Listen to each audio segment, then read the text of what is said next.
So far, wala pa naman tayong mortality. 30 hens po ito. Nag-order pa ako ng ano. Ginawa ko ng 30. 30 hens and 5 roosters. Pwede, no? Lagi ko magkakapatid to. Pero sabi sa akin pwede daw kasi hindi naman magkapatid. Ganda din pala ng kulay na. Parang ganito din. Bronze. Sabi ni palit daw.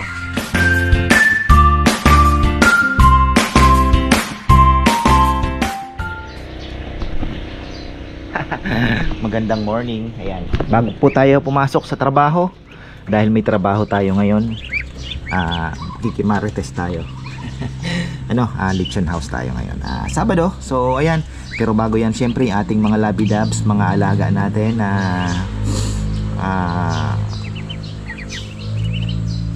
nagbibigay kaligayahan ay kailangan mo nang asikasuhin. So ito naglilimlim na. Ito po ay cross Indo. Ayan. Na bronze ang kulay. Pero ang magiging mga anak po nito is mas mataas na po na Indonesian na Muscovy dahil pure po ang tatay nung linilimliman niya. Ayan o. Napakabait nung ating binilhan dahil binigyan pa po ako ng itlog. Kasi nangingitlog na yan, boss. Kung gusto mo, sabi niya, bibigay ko na lang yung itlog. So ayun. May nililimliman po siya. So ito yung bago natin. Ito po yung isa sa mga priced Muscovy natin. Ito yung malaki dyan. Ayan, choy na yan, mailap. Kita niyo po yung kulay. Barred na tinatawag yan. So babae po yan, hen, nasa mga siguro pa 2 months. Ayan. So maganda po ang kulay niyan pagka yan ay umano na tawag dito. Maganda ang kulay pagka yan ay tawag dito, nagbalahibo na. Nagkamali ako ng bili, dapat pala Drake ang kinukuha dahil yung Drake pwede mong parisan kahit ilan, di ba? Kung let's say highly priced yung Muscovy, sa Drake ka kumuha, lalaki. So pwede mo siyang parisan ng maraming babae. Tapos makakapag-combine ka ng, di ba? Experiment kung anong lalabas. But anyway, naandyan na po yan. Pahanap tayo ng kapares nito. Pero medyo mabigat din po ito eh. Iyan na ako kay Bebe, sabi dami ng gastos. So ayan. Ito po ang pangalan niya ay Chedeng. Ayan o, si Chedeng. Ang ganda ng kulay niyan. So ayan. May tubig pa naman. Pero pwede na natin palitan yan.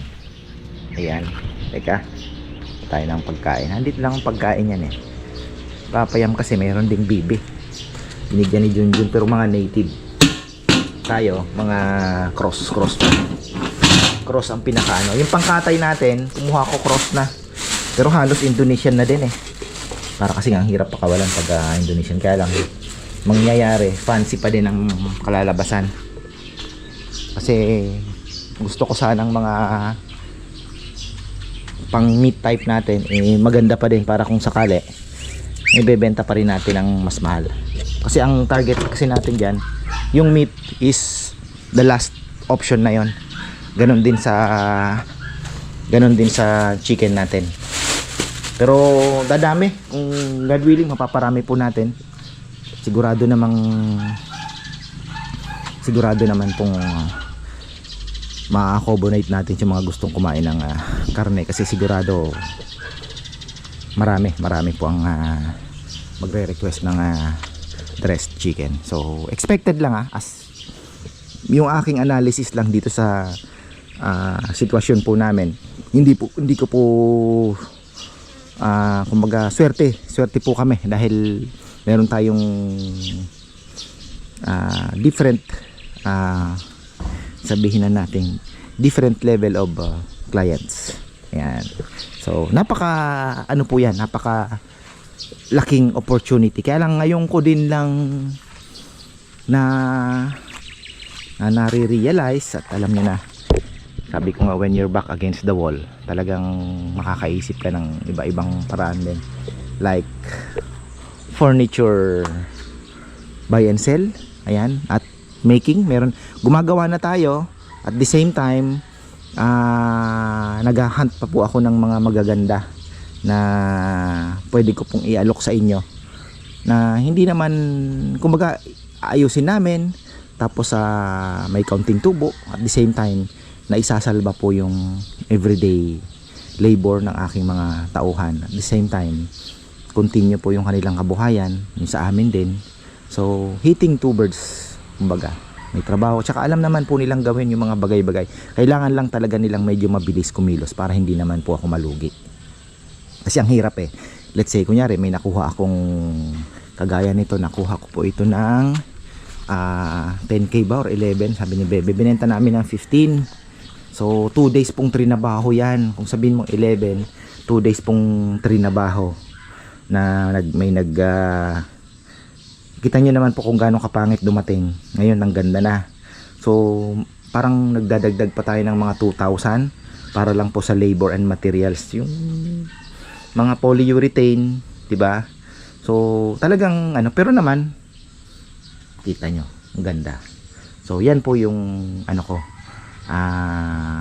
isa sa mga inaano ko ngayon, na may trabaho sila at the same time, 'di ba? Ayan, na hindi na po nanggagaling sa minsan talagang aasahan ko na lang, sasabihin ko, ay salamat pagka may weekdays may lechon, kasi kung dalawa may tubo ka ng at least kung tatlo, 'di ba? Kung ganyan, at least yung ay salamat, yung pasahod ko ngayon nalilibre na. Kasi kung hindi, yung kita natin sa lechon house mahihila pa for weekdays. So ayan, kaya nga ito nag cost cutting na rin ako. Yung sinacrifice ko na po yung kalapati, dahil yung kalapati kahit sabihin mo na nag-i-enjoy ako, nagpapalipad, nagbi-breed, kahit hindi tayo nagre-raise, kaya lang malaki din po ang kinakain gastos niyan. So si Bebe naman tahimik lang, it's up to you, sabi niya, kung kaya mong i-sacrifice. Kaya lang sabi niya, gusto mo akin na lang yung loft mo. Sabi ko wag, kasi may plano pa ako dyan. Yan naman pang matagalan naman yung loft na yan. Sabi niya gusto kong paayos, kaya lang sabi ko kung gusto mong paayos, gagawin niya daw na Airbnb. Subukan ko muna ako yung duck farming ko. At the same time may content pa tayo. Gagawa po ako ng page sa Facebook. Ayan, hinihingi ko po ang suporta ninyo, kasi kailangan kong lumakas po yung aking FB page pagka nagma-market na po tayo ng mga Muscovy duck at mga manok. So yung nag-ano na nga ako ng pangalan, baka Mr. Quack or something, kasi iba mga Quack Time, Pabibe, Bibeero, mga ganon ba. Tapos mga backyard ang mga kanilang mga pangalan. So hahanap din tayo, Crazy Duck, 'di ba? So mga ganon. Tayo naman kasi chicken, baka chicken and baka yun na lang natin, ibang pangalan. So kailangan mag ng chicken and alam ko may mga nag-iisip na diyan. Duck and chick, mga ganon. So kailangan kasama sila. So hopefully ay sabi nga nila, hindi ka naman, sa Chinese proverb sabi nila, sa natutunan ko, isa sa mga lagi ko din pong pinagbabasihan, nasabi ko na ilang beses din naman, sabi niya, kung ikaw daw ay may mga plano sa buhay, hindi mo ine-execute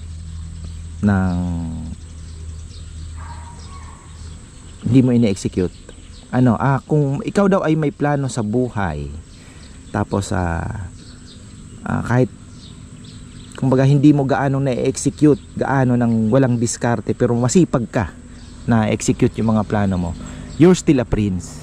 Pero kung ikaw daw ay may plano at ginawan mo pa ng magandang diskarte, at dinaanan mo pa sa sipag at dinahaluan mo pa ng diskarte, you are a king. Pero kung ikaw daw ay may plano at puro plano lang at hindi mo naman ginagawa, you are a pauper, beggar, diba? So yun lang ang aking basihan. Pag masipag ka, hindi ka naman pagkukulangin ng Diyos. Basta sa tamang paraan, hindi ka nagmagawa ng masama, hindi ka nagkakasala, diba? Yun lang naman ang natin. At syempre, laging nagpapasalamat kung ano man pang dumarating, kung anong Basta kung anong binigay niya sa reward mo, tanggapin natin ng maayos yun kasi sa mata niya, yun ang nararapat para sa iyo. Yun ang aking ano, 'di ba? So, kung ano man ang bigay, ibig sabihin na yun ang kaloob niya talaga. So, ayun. Ano lang, medyo ano lang tayo ng konti. At least may na-share din po ako. That's my personal ano din lang na, 'di ba? Aking pananampalataya sa buhay. Ayan. So mayroon din tayo ditong ako naman kasi minsan nga sabi ko ang sarap na ng buhay ko sa totoo lang. Syempre, tao lang tayo, may mga wants tayo, minsan may mga iniisip, may mga worries, pero wag masyado kasi hindi maganda. Basta gumagawa tayo ng paraan. Yan naman ang importante. Malinis na dito So ayan ito po ay di ko alam kung magkano ibebenta ni Bebe to, baka 15 din lang. Pero aayusin din po, konti ang tutubuin namin dito. Pero okay lang, mailabas lang po. May reinforcement tayo ng konti. Hindi ko nakita yun dito. Pero sabi ni Papa, ang bilis lang gawa ng paraan yan, lalagyan natin ng kahoy sa ilalim. Ganda kasi nito, Nara. So yan, pagagandahin din po natin yan. Kita nyo ngayon, rough na rough. Ipo-polyurethane. Gagastusan pa po natin. Sabi ko nga, bilis-bilisan nyo kilos. Kasi, di ba, nakakahiya naman na binili mo ng tapos yung labor aabot pa ng 4,000, 5,000 dahil sa tagal ng trabaho. Parang ang hirap ihabol yung price. So, ayun, sana pinaintindi ko naman sa kanila, sa mga boys na tunay ng trabaho. Hindi na kagaya ng 5 years, 4 years ago, 3 years ago na parang laro-laro lang, di ba? Tapos ito, may mga gagawin pa po tayo. Ayan, pang center table. Ayan, hatiin natin sa dalawa yan. Coffee table pa po yan. Ang ganda yan pagka nalinis. Matigas po yung kahoy na yan. Tapos lalagyan natin mga paa. Ayan, magagamit na natin. So yan po yung mga activities. Actually may inaalok sa akin na slab.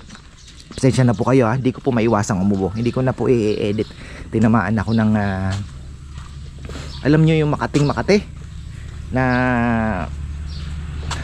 tawag dito, Makati po malaki din pala yung mulberry malaki laki kakainin ko pa yung ayan yan. Pag kayo po ay nasa farm at alam nyo naman na matututo po kayong kumakain na pick and eat. Ay! Kagaya niya, nahulog. Pampag mo lang ng konti yan. Yan. Okay na yan. Di naman nakakamata. Sarap. So, ayan. Pakyat na po tayo. At mag-aayos tayo ng konti. Ginagawa naman na nila ang paraan. Medyo session na po sa mga bibisita ngayon. Medyo ganun-ganun kayo. Pero siguro mga 1 week na lang naman yan. Sana sa Father's Day bawas na. Kasi nag-inspection na sina Mayor ng padala na siya ng inspection sa mga poultry. At alam naman natin lahat na galing yan sa poultry. So siguro to avoid na din, pinakita nila na malinis na. Pero saan galing, di ba? Siguro pinagalitan na or pinagsabihan na please ayusin niyo na. Ando naman tayo kasi nakikisama din naman siya Kaya lang, ang amin lang, sana wala namang mapeperwisyo kasi lalong-lalo na po, let's say, pinagbigyan mo because of for the economy. Pero ilan namang ang naperwisyo na, 'di ba? Na nagbi-business din, na small time businessman kagaya po namin na umaasa lang sa Sabado Linggo tapos mapeperwisyo pa. Tsaka yung imahen po nung Arayat ang nasisira. Kagaya nung pumunta nung nakaraan na galing daw sa San Antonio nakipagkasal, tapos pagpunta dito sabi niya, ba't ganyan dito sa Arayat, napakaraming langaw. So yun ang tanong, yun ang so syempre yung image ng Arayat na nasisira. So ayun lang, dahil maliliit na papaya pero masarap po yan, wala yang buto. Sana magbunga pa po yung mga susunod kasi nabasa na sila. Iba talaga yung nadidilig. Tingnan nyo, ang ganda na ng sumunod. Ayun din, tingnan nyo, ang ganda. Naputol siya pero yun, may bulaklak na uli. Then kaya lang taas na. Ay, kailangan putulin to. Kailangan pong putulin to kasi pwede din namang putulin na siya. Ito na yung gagawin natin, diba? Ayan, silip tayo sa mga manok. Hindi ako nakagawa ng oregano at garlic. Nagdidikdik ako ng oregano and garlic, and para din po sa tawag dito, combination with din, gamot, para tuloy-tuloy po. Mahirap daw gamutin ng halak, sabi ni Brother Randy Meneses. Sabi niya, bro, talagang ganyan, mahirap, pero tiyagain mo. Sabi niya, pinapa-isolate niya nga, kaya lang sabi ko, tuloy, naggagamutan na rin naman silang lahat. At tingin ko halos naghawa-hawa na, kaya wala na rin naman, diba? So sila na din, gamutin na rin natin. Pero okay naman, medyo gumaganda naman po ang kanilang sitwasyon.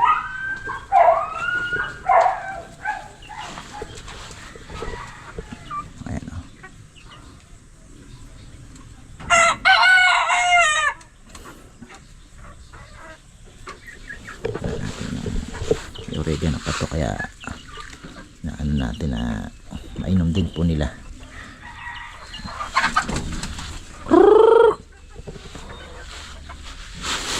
Nagpalit muna ako ng Integra to kasi parang pinipili po nila, mas gusto pa nila yung medyo durog. Kalak-kalak pa din, ano yan, tiyaga lang kayo, inom ng gamot. Ang dami ginagawa tayo, tuloy-tuloy naman ang kain.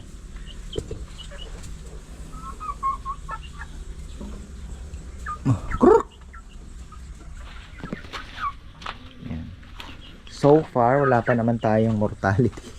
30 hens po ito. Nag-order pa ako ng ginawa ko ng 30 hens and 5 roosters. So yan po ang ating magiging starting lineup sa ating darag chicken farming.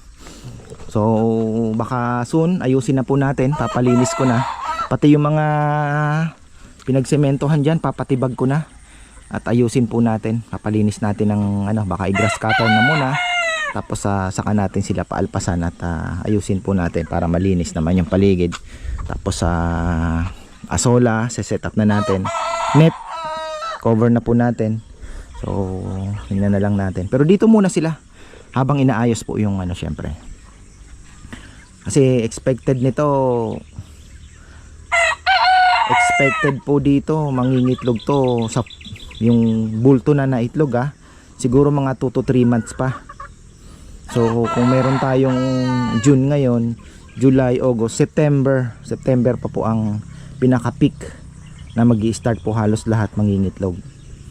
So August, September, August sigurado meron na, baka hindi nga matapos ang June, baka may mangitlog na July, mga ilang pero hindi muna natin yan i-incubate.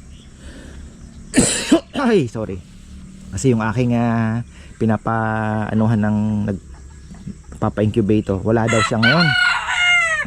So, sabi ko mukhang obligado ako mag-incubator. Pero sa bagay, kung talagang natin, talagang kailangan natin ng incubator. At sabi ni Kuya pala, may incubator pala ako diyan na counting ayos lang daw 'yun. O sabi ko, Kuya, pasuyo na lang kasi para hindi na ako bibili. So ayun, yung binigay ni Mr. Kim, kasi si Mr. Kim na kaibigan niyang Koreano, kwento nun, naloko po ng asawa alam mo na, mahilig po siya sa farming, nag-i-invest siya dito sa Pilipinas. Ngayon ko mo may pera, niloko ng mga babae. So ayun, ngayon naloko na naman sa Heritage nung nakaraan, Heritage Chicken, tapos di na naman nag-click. So ang nangyari, parang na-bankrupt, nakikiusap, binagsak na lang po yung incubator dito, pa nga nagbayad noon. Sabi ko, patay tayo. Sabi ko, bebe, hayaan mo na, charity. Ayun, ewan ko kung baka ano kaloob ng Diyos na oy, kunin mo na yan at magagamit mo in the future, di ba? So, ganoon naman tayo. Charity. Kinuha namin, sira. 3 ata o 2. Pinabayaran na lang. Parang, sige, bayaran mo na lang yan kahit magkano. Binayaran ko ata ng almost 5 ba? Basta ganun. So, ayun po ang kwento. Kaya, yan, sana naman ay gumaling na itong mga ito. Pero, tuloy-tuloy lang. Makain naman. At may gamot. May inom. Diba?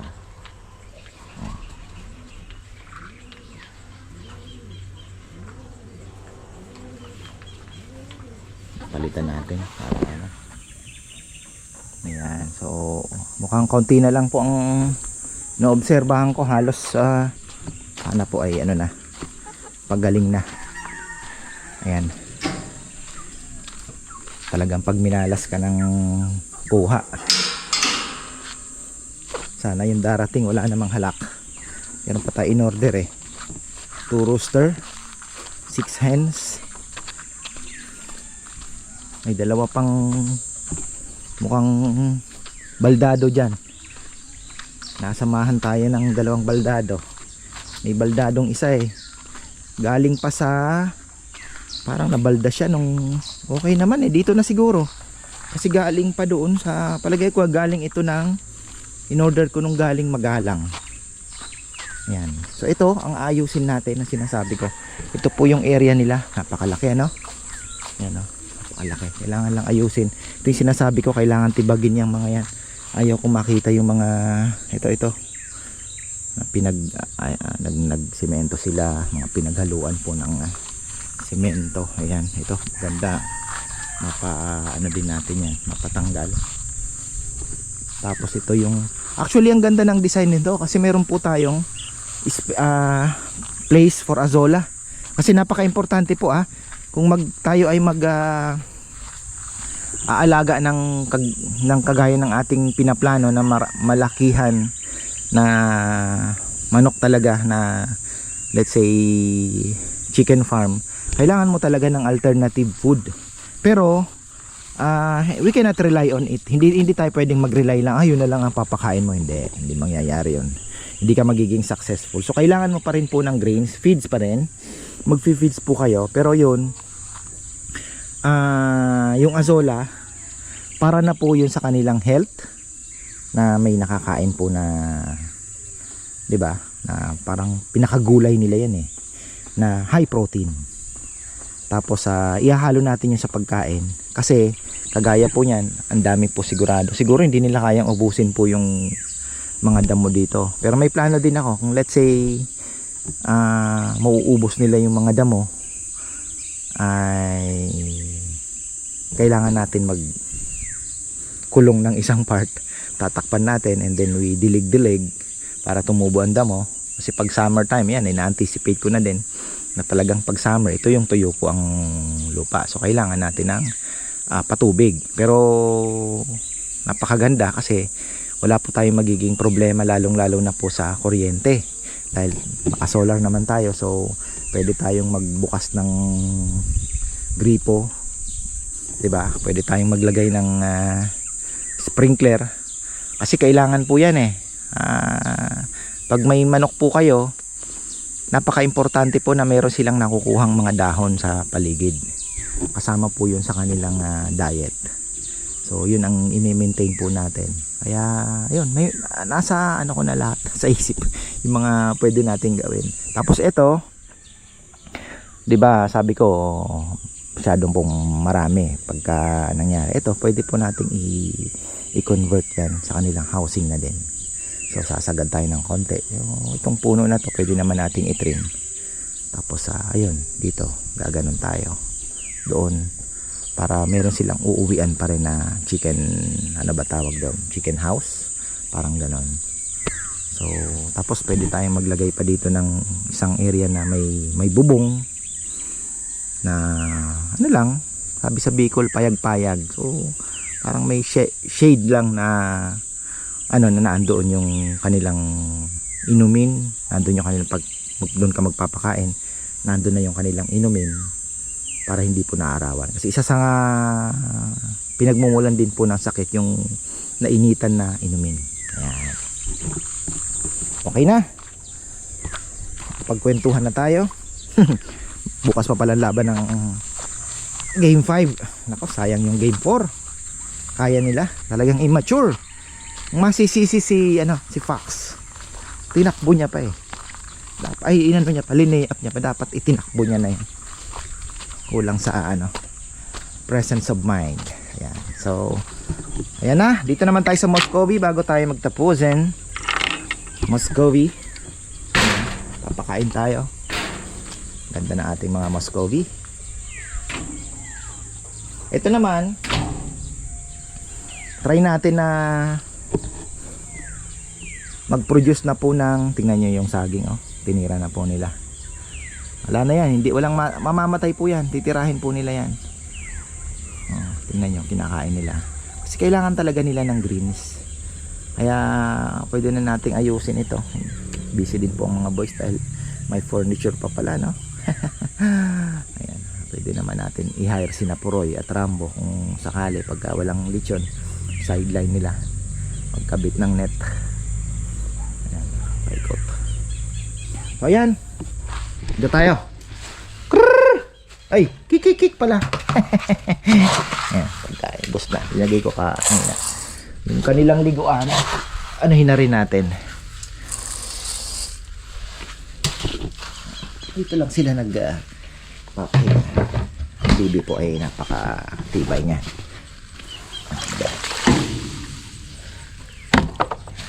Dito na sila.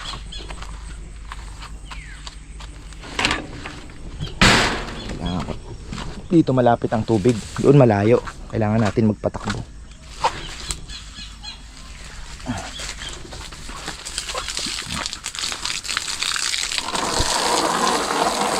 For the meantime lang nito, pang kalapati po ito eh. Magagawa tayo ng mas malaki. I'll bibili. Malalim. Ang kalapati lang to. Eh, for the meantime, sabi ko sayang naman. Wala pa namang ano. So, walang muna. At least may lagi ko dito kasi naiinitan to na arawan. Para malinis na sila.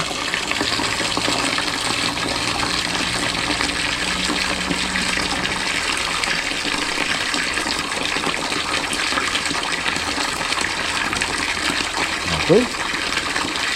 Uwi na sila kasi alam nila may pagkain, may tubig. Bugawin natin para umuwi. Kakain yan. Ay, kain na kayo, kain. Kain. Ito maganda din, oh. Lagi ko magkakapatid to. Pero sabi sa akin pwede daw kasi hindi naman magkapatid. Ganda din pala ng kulay na. Parang ganito din. Bones. Sabi ni Palik daw.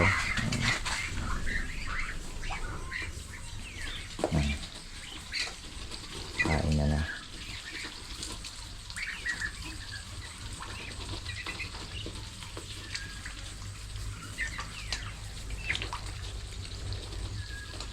Oh, yan ka pa uminom. Liguan ninyo yan. Kalimutan ko pang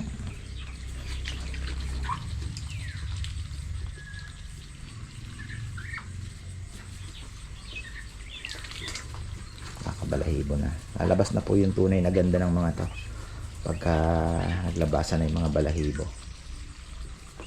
Ayan, so okay na tayo. Binubuksan ko lang para makapag ano naman sila, makapag explore. Ay, sorry naman, dalawa lang ang kamay natin. Ay, okay na tayo. Ang magiging net po natin dito lang. Yan o, dito. Ito yung part na to hindi na. Para meron tayong daanan din paikot ng fish pan. Ito. Yan dyan. Iyaano natin. Baka gumano ng kaunti. O gaganon. Gaganon. Tapos kakanto dito. Ikot na ganon. Laki po nito. Laki. Maganda lang kasi nakalatag na. Nalatag na po, ang laki ng area. Kailangan na lang pag-isipan ng maigi.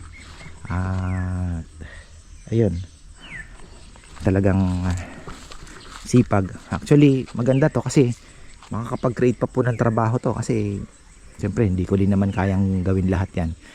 So makakapag ano tayo ng may gagawin pa rin, ano. So maganda, lalong lalo na po pagka umabot na tayo sa point na kailangan na natin magbenta ng dressed ng meat, di ba? Dressed chicken. So challenging lang talaga. Sabi nga nung napanood ko, mabenta po yung sisiw daw, yung mga trayo for sa market naman po yun ng mga gusto din mag-start ng ano. Pero sabi ko nga, hangga't hindi nagiging successful yung meat, kasi ang end of the line is food, 'di ba? Kaya tayo nag-aalaga. End of the line is food. Dapat yung food mas malaki din po yung flow doon. Kumbaga parang sa dulo ng gripo, pag ano, yung flow po ng market parang gripo, parang hose, 'di ba? O sabihin mo ng tubo. Pero dapat yung flow nung pinaka-gripo natin, yun po yung mga markets natin. Pero pagka kunyari let's say kaunti lang ang demand sa sisiw, and end of the line is the food talaga. Kailangan malakas po yung food, na yung meat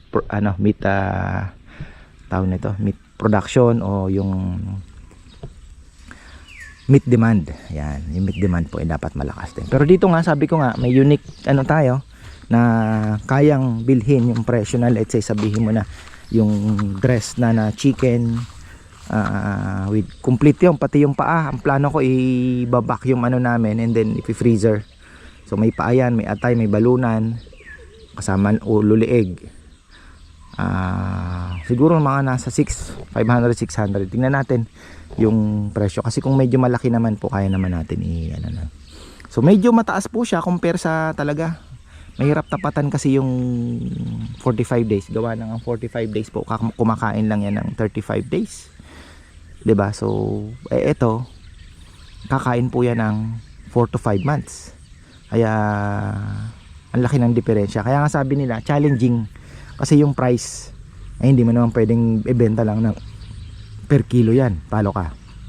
Hindi mo naman pwedeng ibenta lang ng tapatan mo na let's say ito 200 pesos na lang. Walang mangyayari, talo ka. So ganun po. Kaya talagang kailangan maintindihan ng mga customers natin na ito unique tong pagkain na to na nabibilhin mong meat, di ba? Unique. Kumbaga healthy, tapos mas masarap, di ba? Mas healthy especially compare po doon sa mabibili natin na mura. So ayan, hanggang dito na lang po. Maraming salamat. Ayan po yung ating area. Napakalaki. Almost 2,000 square meters siguro to, or 1,000. Kulang 1,500 siguro. 1,500 to 2,000. Kasama yun doon sa dulo. Tapos hanggang dito. Mga 1,500 sabihin mo na. Pinakamaliit na po yun. 1,500. Pero pwede na po ito. Kaya lang kailangan natin maglagay ng pang separate space din para sa ating, nakanet din yon para sa ating mga maliliit. Pinagpaplanuhan ko na po yan. Iisip ko na kung paano ang gagawin.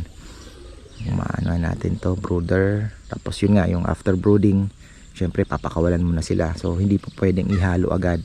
So kailangan at least meron kang dalawa pa na siguro dito sa baba pa naman dito. We will see. Tingnan natin kung anong pwede. Malaki naman ang area. So yan, marami pong salamat at magandang buhay. Haba ano?